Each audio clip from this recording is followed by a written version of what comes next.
You are listening to Leaders and Legends, a podcast featuring some of Indiana's most fascinating men and women whose impact has shaped our state, our communities, and us. Join us as we discuss their imprint on our history. Leaders and Legends is brought to you by Veteran Strategies Incorporated, your local veteran business enterprise specializing in public relations, media relations, public outreach, crisis communications, and digital photography. My name is Robert Vane, Principal of Veteran Strategies, former Deputy Chief of Staff to Mayor Greg Ballard, and Communications Director for the Indiana Republican Party. I'm honored to be your host for our discussion. You are listening to Leaders and Legends, a podcast presented by Veteran Strategies, a local veteran business enterprise, sponsored by Girl Scouts of Central Indiana, the Crowne Plaza Hotel and Grand Hall and Conference Center at historic Union Station, and MacAllister Machinery, your friendly neighborhood Caterpillar dealer. Thank you for joining us for the podcast. Our guest today is the much respected, incredibly intelligent, amazingly admired former Lieutenant Governor Kathy Davis. Thank you for joining us. Thanks for having me, Robert. Well, what a lovely introduction. Thank you. I have told several people that you were coming on the podcast, and the smiles that the mere mention of your appearance elicited, not just among Democrats, but Republicans as well, is a testament to how much you are admired and how you've made a difference for a lot of folks. So thank you for your time. Thank you. Do we want to start with a get well to John Davis?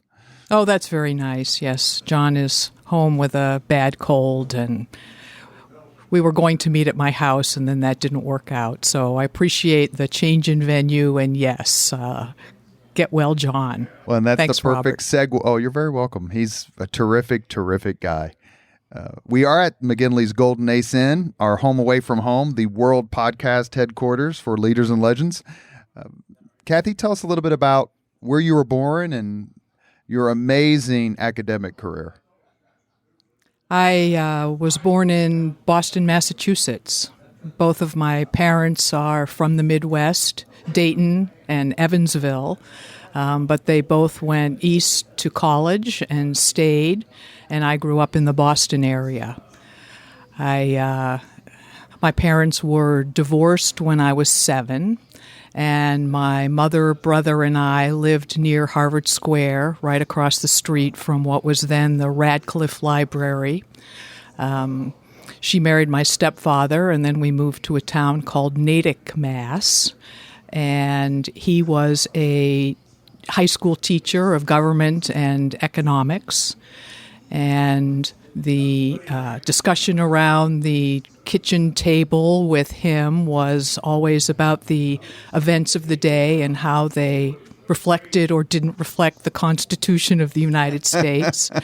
So he was a lot of fun and gave us a great education. And I went to Natick High School and then studied mechanical engineering at MIT, worked for a couple of years as an engineer, and went to business school. Where'd you go to business school? At Harvard Business School. And Cummins recruited from Harvard Business School. And one of the big issues of the time when I was there was manufacturing competitiveness. And in class, we talked with a lot of understanding about what was wrong and what would fix it. And yet it seemed like we were struggling to actually do that. So I decided I wanted to learn more about that. I wanted to be part of maintaining American competitiveness in manufacturing, and was lucky enough to come to Columbus, Indiana, and work for Cummins. So when you get into MIT, tell us what that's like to go to a school so esteemed and so important to American industry. Well, it's a tremendous opportunity. I don't think at the time I nearly appreciated how lucky I was to be able to do that. My father was a professor at MIT, which, looking back, I'm sure helped me be accepted. It certainly also helped me think of MIT as probably a more comfortable place than other students did who came in knowing only the reputation and the admission process. But I had the benefit of visiting my dad in his office and walking the halls of the Institute from the time I was, a kid, from the time I was 13. So if I called you a nerd, would that be a compliment or a disparagement? Well, it's in the eye of the beholder, right? So I'm not sure. Well, it would be a compliment. I'm sure it from fits. Me. When we get into more of your career, what did you take from MIT and the curriculum that helped you beyond just education? Like, when's the last time you were like, wow, I learned that at MIT and I used it today? Well, I think MIT provided a lot of the basis for how I think about things. Engineers are hoping to direct a resource to a system that gets a thing done as it is intended and reliably. And I think that model is what I apply to just about every situation. What are we trying to get done? What is our situation? How do we bring the information to the table that helps us decide what to do? And then how do we track how that's going so that we continually do better? I understood most of that. Is it just a badge of honor to get in? My son's in the Purdue School of Aviation, and I don't know if I'm more proud of him because he's in such a prestigious program because he wants to be an airline pilot, or I'm just proud that he's going to college and wants to further himself that way.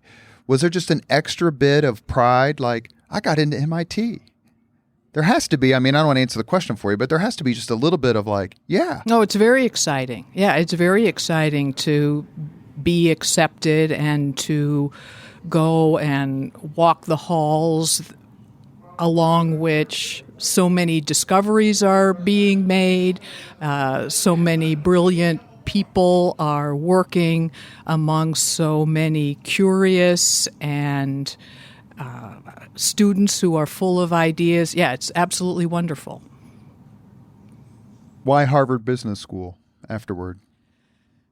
I worked a couple of years as an engineer, and I was struck by the difference between the technology that I saw available in the halls, in the classrooms at MIT, and what was happening in the regular world. And I realized that I needed to understand much better how money and organizations work in order to adopt the solutions that we may have at our fingertips or we may have available to us but need to be put into practice. So I wanted to learn that side of things. Which was harder, MIT or Harvard Business School? Well, I think the content of the work was harder at MIT. I think, it was hard problems to figure out at a fast rate and lots of work.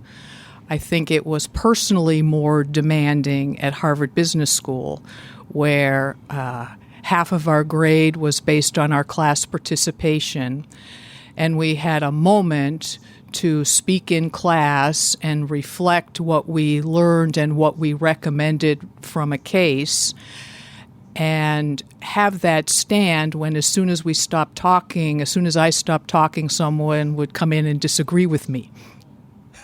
Has that happened at home? Oh, not nearly like there, no. You know, John, he's generous. Yes, for sure. Absolutely. There are some other folks who've gone to Harvard Business School who are particularly well known. One would be Al Hubbard, who was here, lives here in Indianapolis, and has been involved in a lot of corporate affairs and educational philanthropy, among other endeavors. Another is George W. Bush. Did you ever, they're considerably older than you, but did you ever see them at a mixer or a reunion or anything like that? And what did you think of their, or specifically the president's approach, as he talked many times about, I'm attacking this problem like it's a business problem? I know Al Hubbard. He and I served together on the Lumina board, and we've crossed paths over the years. I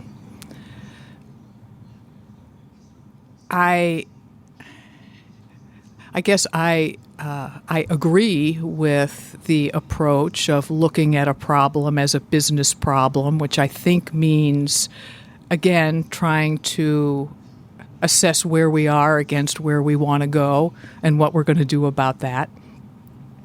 Did it make a difference in your career going to Harvard, given that you dabbled a little bit in politics? In other words, is that something you couldn't have predicted for yourself coming out of your educational opportunities and experiences? Or is that something that had been in your DNA because of your experiences at home and talking about the issues of the day? I think I would not have predicted it. And I think especially after moving from my home state to Indiana, and not being sort of grounded and rooted in the same experiences as other folks here.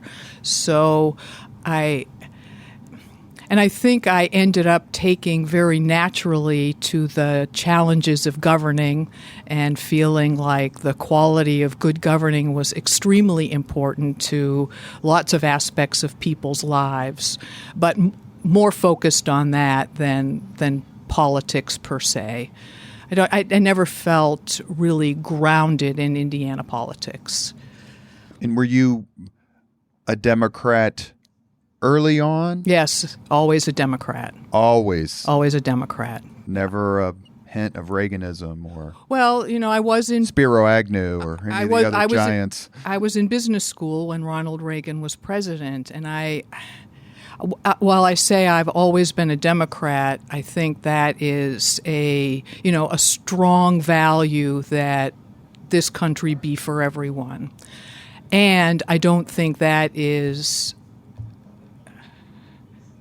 I think that is a value also held by many Republicans. And sometimes I think it may be a question of just which values come first in our own mind. Is it that this system should be about everyone, or is it that this system should live within its means? And I think, like many political questions, it needs to be both. And that I try to focus on figuring out how do we do both. What's the right formula to make this work?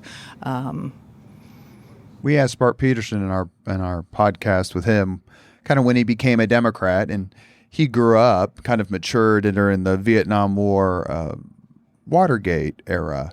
Was there a defining moment for you that you say I'm a D and not an R, or is it just something that you just gradually said, I like these positions and these elected officials or ideals more than these others? So when I was in grade school, living near Harvard Square, that meant living near the Cambridge Common. And so at 12 years old, I had the benefit of the political conversation that went on in the Cambridge Common in 1968. And I think between the I Have a Dream speech and Watergate and the many, many fights for civil rights, I related to those. And there I was, somewhat, to some degree, in the heart of of Democrats, and my parents were Democrats, so I think it was just always that way. Those values very much resonated with me. And it wasn't so much about not being a Republican, it was about being a Democrat. And the Democrats were in the ascendant for so many years in not only the 60s, but the 70s. And I read a book this past summer called Camelot's End, and it was about the primary challenge of Ted Kennedy to Jimmy Carter. And the things that you were talking about just a few seconds ago are really the themes that Senator Kennedy was campaigning on at that time. Do you remember that race very well? And where were you living? Were you still in Massachusetts area in 1980? Do you kind of remember how that was happening? There had to have been a significant pull for anyone named Kennedy at that time. Well, yes, I remember it. And I certainly remember the debates about should Ted Kennedy be in there challenging Jimmy Carter, and would I say that I had a particular wisdom about that? Probably not. I think I just took it at face value that two great leaders wanted to speak their truths, and I'm sure did not appreciate all of the political dynamics and gyrations going on beneath that. That was not something that I really understood or was privy to or thought much about. I was much more about what are the espoused values and how are we going to get that done. You are listening to Leaders and Legends, a podcast presented by Veteran Strategies, a local veteran public relations enterprise, and sponsored by Girl Scouts of Central Indiana, the Crowne Plaza Hotel and Grand Hall and Conference Center at Historic Union Station, and MacAllister Machinery, your friendly neighborhood Caterpillar dealer. We were talking about your education background a little bit. Do you have a particular engineer in history whom you favor or find more fascinating or impactful than others? Wow, that's a good question. I probably haven't thought about that for quite a while. An inventor, perhaps, in the realm of engineering and mechanics? You know, the people that I think of when you ask that are the people that I knew. So, for example, on the 58th floor of the John Hancock building in Boston, you see a full glass building with a dark stripe right around that floor. And the reason that dark stripe is there is because behind it is a tuned mass damper that was designed by my control professor, David Wormley, because when the John Hancock building was first built and the wind blew, the building swayed and the windows fell out. And he fixed that. Now, okay. Okay, let's start all over. He built a what? So he built what's called a tuned mass damper. So, I've never seen it because it's behind the shield.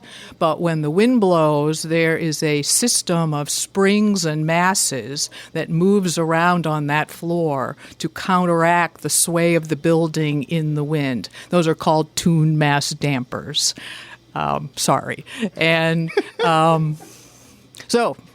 Why that floor? Does it matter whether it was on that floor? I assume it was in order to be the most effective at canceling out the effects of the wind and keeping the building stable at a point that was going to be most helpful and prevent the windows from falling out. I hope he made a lot of money. I hope he did too. Is there another one? Or I did a history TV show with P.E. MacAllister. God love him. And my thesis director at IUPUI named Professor Ken Cutler. And we used to do these history shows. 10 greatest generals, 10 most impactful deaths, stuff like that. It's a lot of fun for history nerds. We did one on the 10 most impactful discoveries or inventions. And a lot of what I put forth were just household items, air conditioning, indoor plumbing, central heating, electricity, that sort of thing. Is there something in that realm where you're like, that invention, that engineering marvel changed our lives? Can you think of one or two things where you're just like, this, without X, we wouldn't have Y? Well, engines certainly comes to mind, whether it was the steam engine or the diesel engine, the idea that you can take a fuel or you can heat water and cause that energy to run a manufacturing plant or a vehicle. There are so many inventions.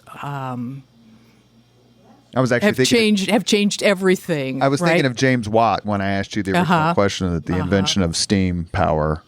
Well, steam power was huge. Electricity providing light was huge. A diesel engine that could be put in a vehicle and allow a vehicle to move independently and have the controls that a human can direct that power and go exactly where we want to go. All of those are kind of unimaginable not to have them. Was there an aspect, before we move on, but was there an aspect of engineering, the engineering world, or engineering epistemology that threw you? Like, man, I just don't get this. Was one harder than the other? I'm fascinated with people who can understand things that I don't understand, which means basically anything with numbers and equations and formulas. And so those minds like yours that can so brilliantly both articulate and dissect that sort of thinking are just compelling to me. And one of the reasons that I ask questions is like, okay, what was hard for you to understand in the realm of something that you understand so well? Well, I think the forces of electromagnetism, I think certain aspects of physics are a little hard to fathom. I think the theory of relativity is hard to fathom. So yes, there are many things that are unfathomable, and yet somebody has said, here is how you can describe this phenomenon using mathematics. And even if the phenomenon is really hard to fathom, if you can accept the mathematical model that is approximating it, then you go ahead and use it as if you understood it. That's as close as I'll get to understanding it. You came to Indiana, recruited by Cummins, one of the really, really terrific organizations, companies in this state, still to this day. Absolutely. With a great number of employees, some of whom I know, whether it's Laurel Judkins or Melina Kennedy or Blair West. There's several of them that are good people doing wonderful work. But you left, and why did you leave? I had several really great years at Cummins. The first 5 in the manufacturing plant, the next 2 in the Columbus office building. I had a colleague there, Christine Letts, who was recruited by Evan Bayh to be his first commissioner of transportation after he was elected governor. And he told Chris he wanted to bring business management techniques to government, and she gave me the chance to come along with her and be her deputy in the Department of Transportation doing highway development. And that sounded like a whole new thing and interesting to learn more about, and I just agreed to go do that. Was this part of his first term? He's elected in 1988, yes, or was it later? Yes, it was in his first term. She joined immediately, and I joined in May of 1989. Did you stay there? I stayed there 6 years. So, yes, I stayed there a long time.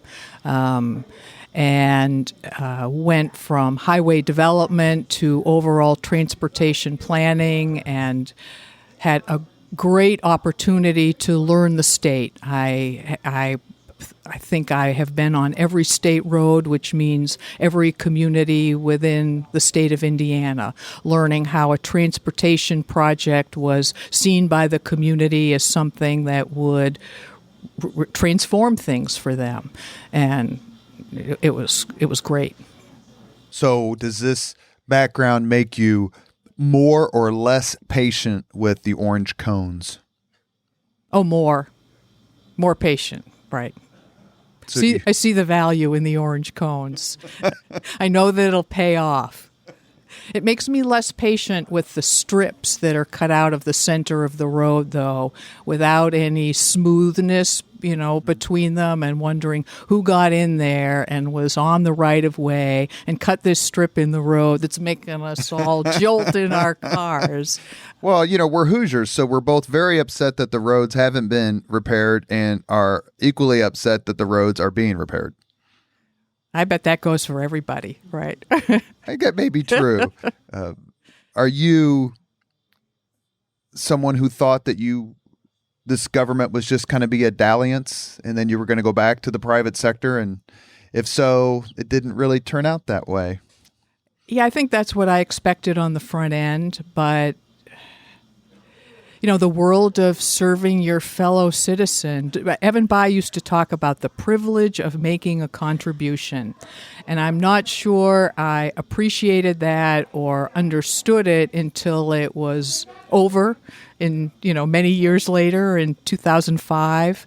But, believing that our work is making a valuable difference for people is a great feeling. And yes, it really stuck with me. Did you left, you said, if I remember correctly, 95? Is that what? I left DOT in 95 to become the budget director. And in fact, it was while I was on maternity leave at the DOT that I got a call from Bart Peterson, who was then Evan Bayh's chief of staff. And while I was off, that switched over to Joe Hogsett as Evan Bayh's chief of staff to complete the deal. But I came back from maternity leave and from the Department of Transportation and into the job of state budget director. We need to do a deep dive and find out how many times Peterson and Hogsett have had the same job. There's at least two? I guess there's at least two, right.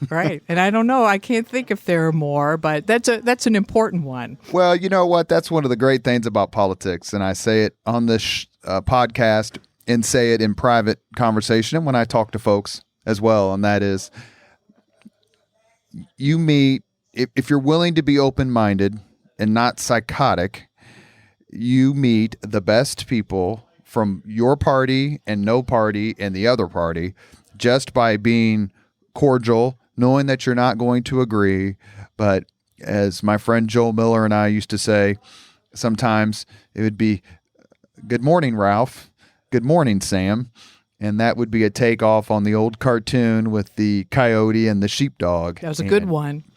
And you can meet, and you did meet, and I want to ask you about this right now, some terrific people in your time in the Bayh administration. Talk about some of them, some of the folks you met. You mentioned Joe Hogsett, who we hope to get on the podcast soon. You mentioned Bart Peterson, whom we've already had on. Talk about some others, just people you met and how they helped form your career and your life. Well, Bill Morrow was the chief of staff when I first went into the Department of Transportation. And he was an excellent person at keeping us all organized and our eyes on the prize, focused on what it was we were going to accomplish. I think he was followed by Fred Glass. Fred Glass was the executive assistant for transportation when I was hired, so he was actually the one who did my interview. I didn't know that. Yep. Pam Carter So Pam Carter was probably the first candidate that I worked for in Indiana when she was running for Attorney General. I was working at the Department of Transportation, but also driving her around. And, she's a person who is absolutely so centered on her values and then how those were going to translate into the role of Attorney General. So she was an inspiration.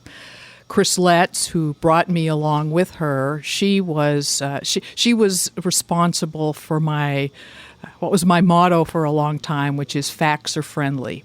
And she gave me the opportunity originally to work in state government and was just so good at clearly connecting what work needed to be done in order to reach the goals that we were after. Talk about your career, please, a little bit in the later 90s, and tell us about when and why you decided to join the Bart Peterson administration after he was elected mayor in November of 99. So after serving as state budget director, I spent a couple of years as secretary of the Family and Social Services Administration. And then I had the opportunity to work with Joe Kernan on the startup of the 21st Century Research and Technology Fund.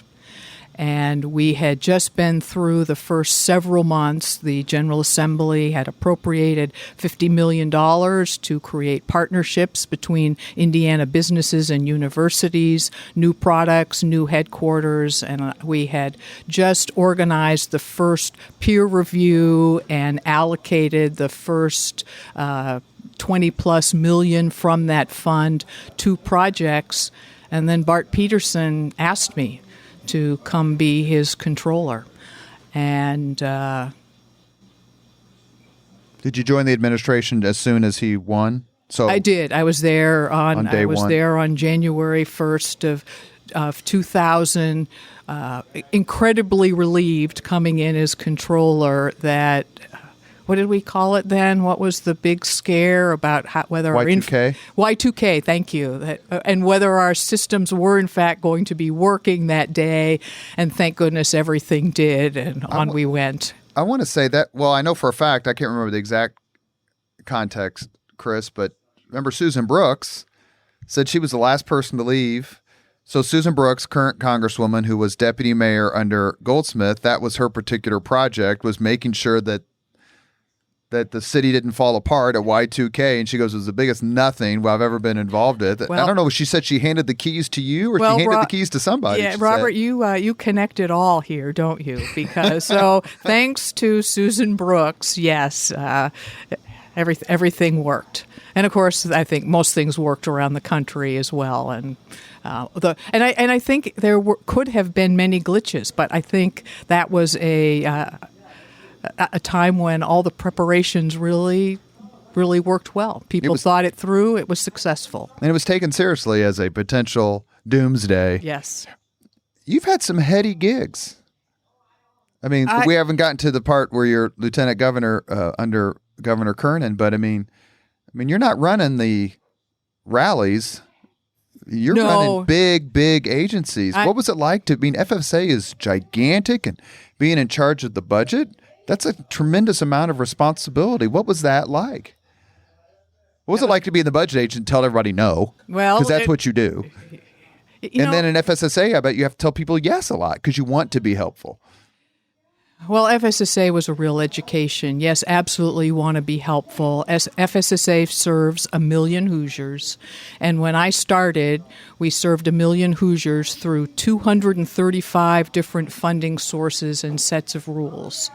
So that's where, that's sort of where an engineer says, okay, we're trying to provide the same 7 or 8 fundamental supports to empower people, right? We need a place to live. We need something to eat. We need health services. They're different depending who we are, but the building blocks of life are the same for all of us. And to have that many rules from a distance to work with when you're trying to respond to an individual in a situation, So yes, it was a big organization. It was also an organization that really benefited from stepping back and rethinking how do we use these resources to serve people the best. Because a lot of the folks that FSSA serves are desperate as a state of mind, perhaps more than an economic condition, but I think it's relatively accurate. People come to you because, like, you're our last hope. Well, so in the FSSA is the Division of Mental Health. So people with the fewest resources that have mental health problems, people with developmental disabilities, and then, yes, people whose resources are low enough that they're getting financial assistance from the state, either through welfare, temporary assistance for needy families, or Medicaid. So yes, it's people who are the most vulnerable, either because their resources are so low or because they have a disability or mental health problem. You go to the mayor's office. Bart Peterson wins in November of '99. It's the first Democrat mayor of Indianapolis in 32 years. We've not only had Bart Peterson on the podcast, but by the time you listen to this one, we will have posted our podcast with Paul Okeson, who was Ballard's chief of staff, and Michael O'Connor, who was my chief of staff. It was your chief of staff.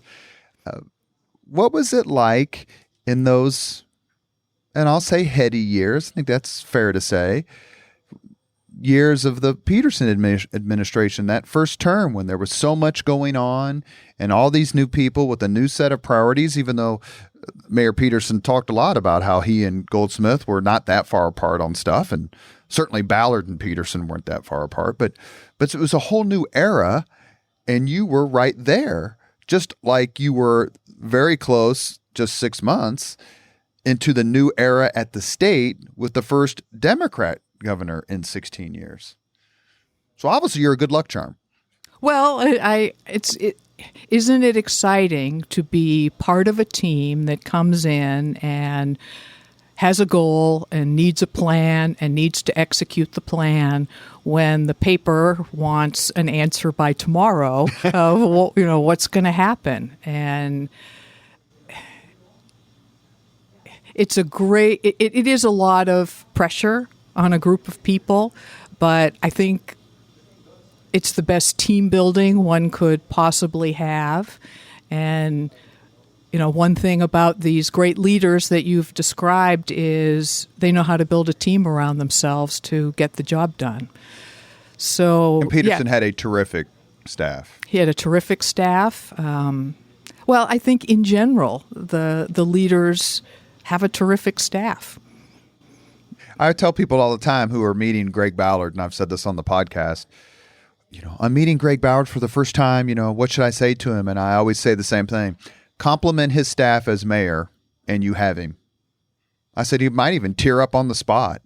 And I can imagine that Goldsmith and Lugar and Hudnut and Peterson and obviously Mayor Hogsett feel the same way. And they're immensely proud, and Mayor Peterson articulated that on the podcast, immensely proud not only of the people and the work they did in his administration, but all the work they've done since leaving his administration. Is that sort of teamwork atmosphere, everybody pulling the same direction to make to make the mayor look good? But that's kind of what you do a little bit while you're helping the city. You want to perform for your boss, the mayor of Indianapolis. Did you have that sense that man, we've got a chance here to do great things. Let's go do it. Absolutely.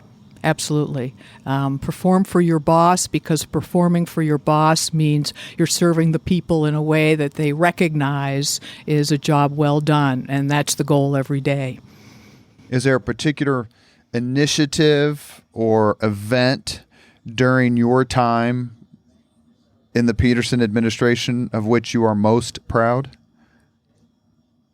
Well, one thing that comes to mind first is the negotiation of the combined sewer overflow with the EPA. And I'm sure as you know, and maybe many of our listeners know, we used to have 130 locations on the White River and its feeder tributaries, where in a storm, when a lot of rain starts to come down and the sewage plant can't take in all of the sewage, that we used to send our sewage into the river in 130 different places in the city. And we developed a plan and negotiated it with the EPA that we would have a certain amount of time to stop doing that. And that has become the big, what is now the Citizens Gas, huge tunnel. So that was a very exciting time. Design. These are big things that aren't sexy, for lack of a better term. Right. I hate to say this, but Greg Ballard would say the same thing. Right, for a couple $1 billion, right, which you hope to keep underground. But we're going to have, a clean White River, and we're going to have a clean Pogues Run and Fall Creek, and the signs now that urge everybody to stay out of the water, especially when it rains.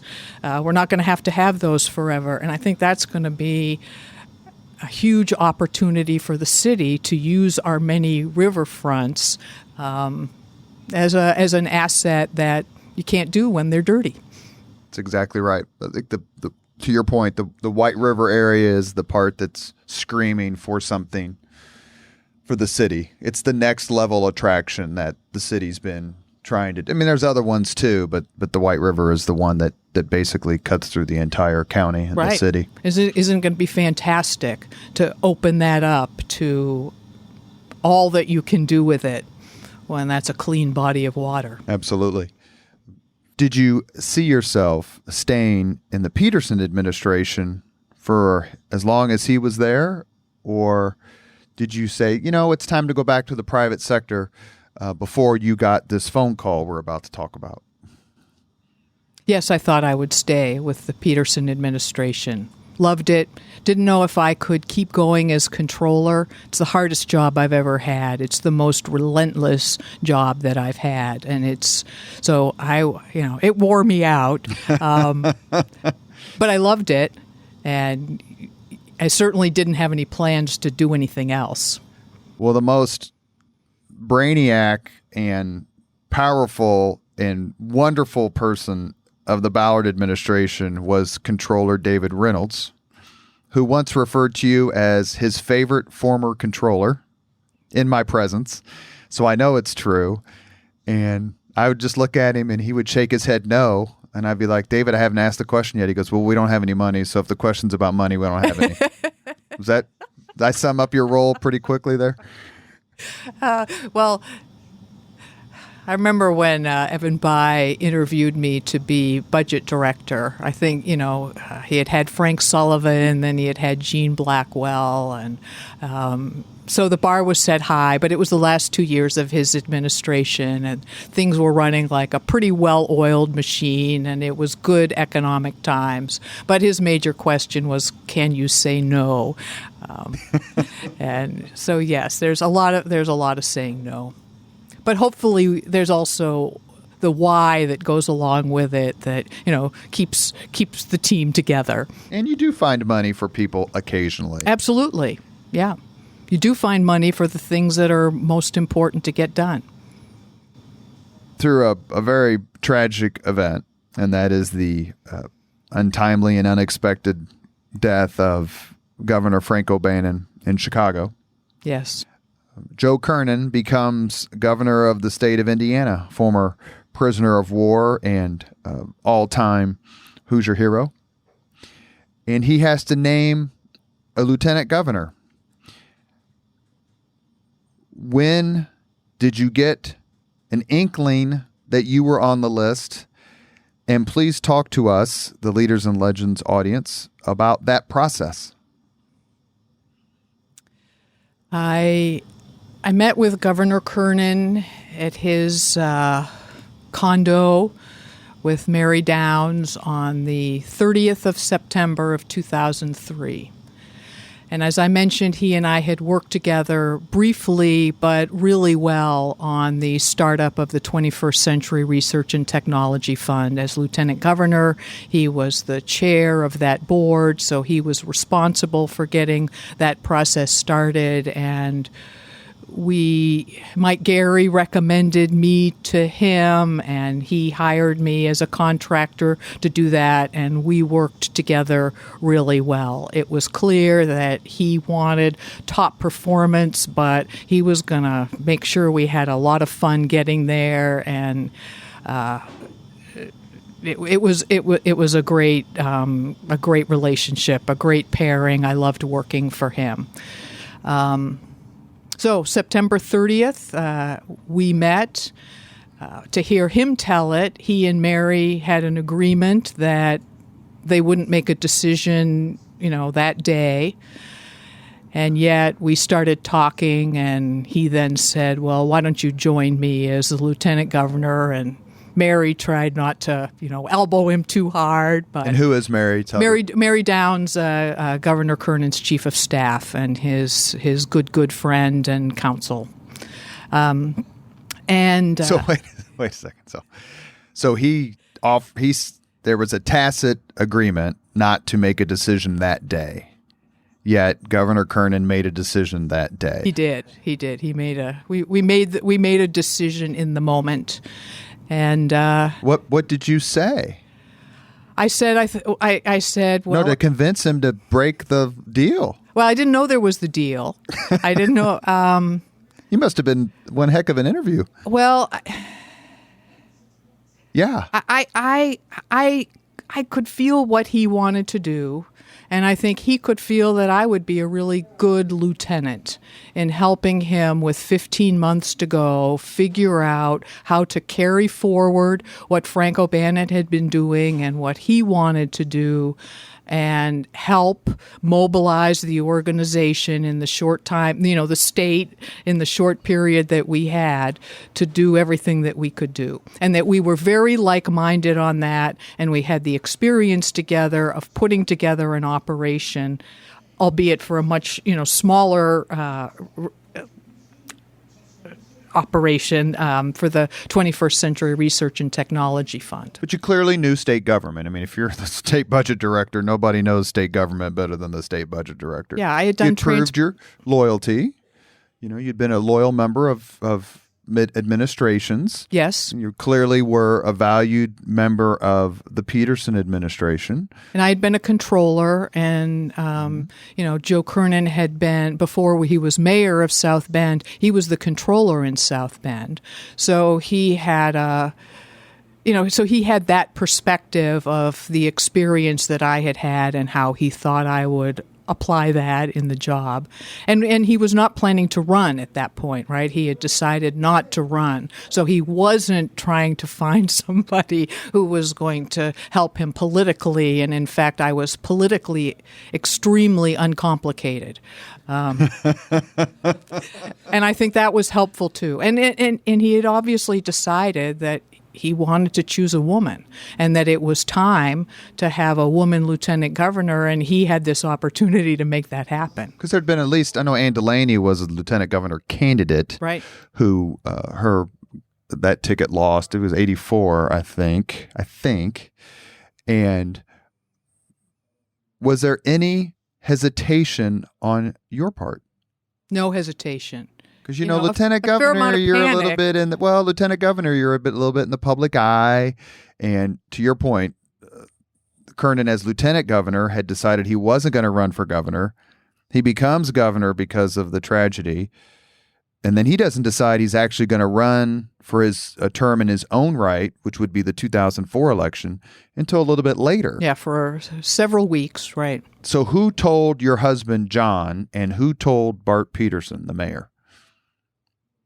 Well, I told both of them. Coincidentally, Bart Peterson and I were having lunch and to talk about what we would do in the next term. And it was just a couple of days after I had spoken with Joe Crowne. So I told Mayor Peterson that Governor Crowne had asked if I would serve as lieutenant governor, but that we weren't ready to say anything for a while. I was going off to my brother's wedding, and there were a few other things that were happening. And so I told I told Bart Peterson, but none of us told anybody, I think, until the day of the announcement, which wasn't until the 20th of October. So that's a pretty big secret to keep. You may recall that there were lots of lists that came out of who Joe Crowne would be considering. I was never on a single list, not and one. And were you snickering? Not one. Well, I was holding my breath, sort of thankful partly that I was just showing to Governor Crowne that we could keep a secret. Yeah, that's important. So you were, or are, the first female lieutenant governor in the history of the state of Indiana. When the announcement, and I can vaguely remember the announcement, it seemed from a distance, like an absolute joy. Is that how it felt to you? It did. The folks from the city walked down Washington Street with me from the city-county building to the State House for the announcement. A big, huge group of us, including the mayor. So that was really great. And I think that, as you said, this came out of tragedy. This came out of the loss of Frank O'Bannon.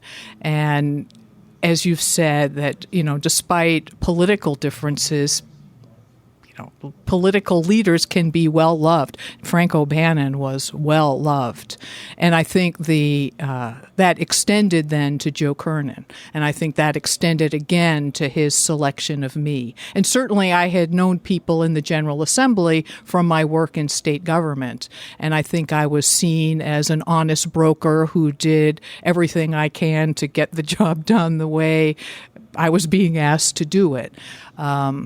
And so I was approved unanimously. I think that was partly because people didn't expect us to run. And so there was, so the generosity was prevailing. But he did decide to run. And then he did decide to run. Were you stunned? Were you stunned? I was stunned, yes. Because you didn't see yourself in the role as a campaigning political ticket member. Yeah, yes, that's correct. Did you ever consider saying, you should find somebody else? No, not when he said that he wanted to run and he wanted me to run with him. I think I was silent for almost a minute, and he teases me about that and tells that a lot, but no, I never. I had to get used to the idea, but no, I never considered saying no. Did it come natural to you being a political stump person? Because you're running against Mitch Daniels in 2004, and his running mate is Becky Skillman, someone I'm assuming you had to have known well. I did know, and yes, yeah, and liked very much. I know we need to get her on the podcast. She's the only one we haven't, female lieutenant governor we haven't had on yet. So we need to actually Governor Holcomb said he'd help us. So remind me to make a call. Sure. And did it give you pause being in that role?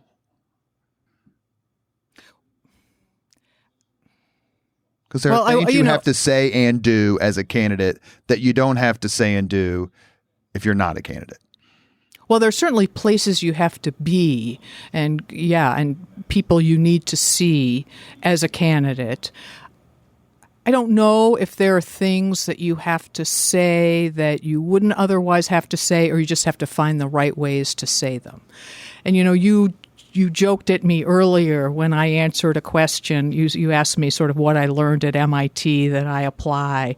And then after I answered, you said, well, I sort of understood that. That's not good in politics, right? It's really important to not be thinking out loud and Tweeting out loud. Thinking out loud to connect with people.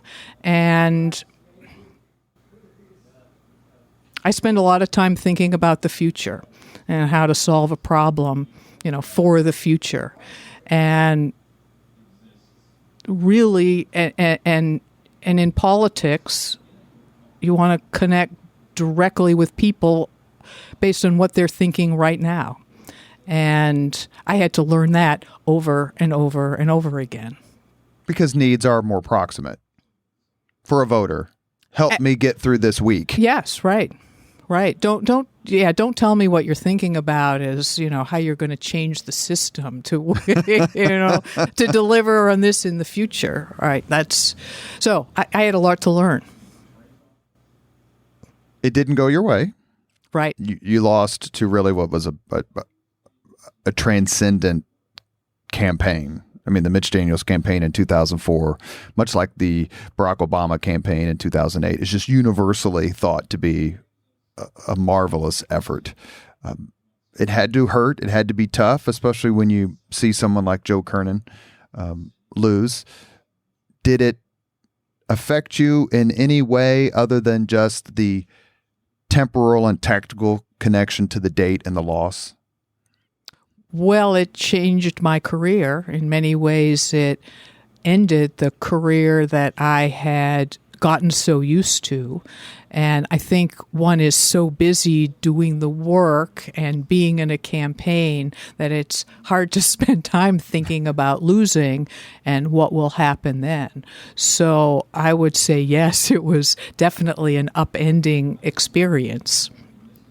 Were you able to stay? Have you stayed in pretty good contact with the governor over the years? Yes. And in fact, the first job that I took after we left office was in South Bend.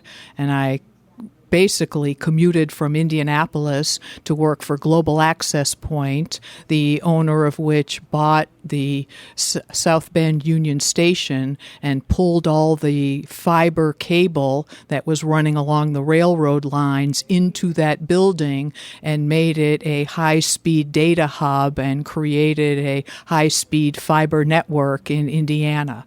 And I had been interested in learning more about IT infrastructure, and that opportunity came up, and it allowed me to continue to see the Kernans and to get to know Maggie better so that, I could be a real friend of the family. So yes, we are very good friends. Before we get to the 5 questions, we end every podcast with the same 5 questions.